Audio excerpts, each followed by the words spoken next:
Doctor राजकुमार week बाल रोग विशेषज्ञ। जुकाको औषधिको बारेमा हाम्रो समाजमा फैलिएको 3टा भ्रमलाई आज चेर्न आएको छु।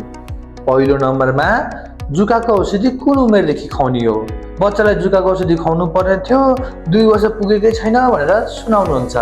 उहाँहरू लगायत थुप्रै आमाबाउहरूले के बुझ्नु पर्यो भन्दाखेरि चिकित्सकको सल्लाह अनुसार 1 वर्षभन्दा माथिको बच्चालाई जुकाको औषधि खुवाउन मिल्यो।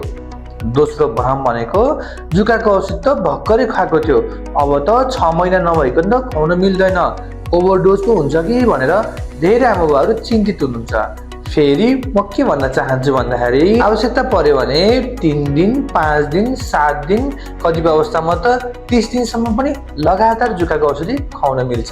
त्यसकारण चिकित्सकको सल्लाह अनुसार जुकाको औषधि खानलाई 6 महिना नै कुर्नुपर्छ भन्ने चाहिँ छैन।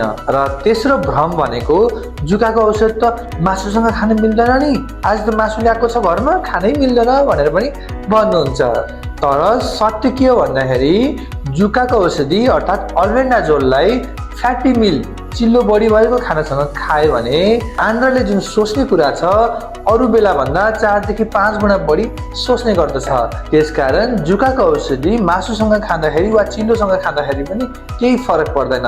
यस्तै सत्य र तथ्य कुराहरू आफू पनि जान्ने र अरूलाई पनि बुझाउन चाहनुहुन्छ भने मेरो यो भिडियोलाई सेयर गरेर फलो गरिदिनु हुन अनुरोध गर्दछु। हस्, धन्यवाद, नमस्ते। सम्पर्क green life multi speciality clinic, Tokha 7 तेलिङटा धापासी, टोखा नगरपालिका कार्यालय नजिकैको टावर सँगै। सम्पर्क 01 590 74 96, 01 590 74 97।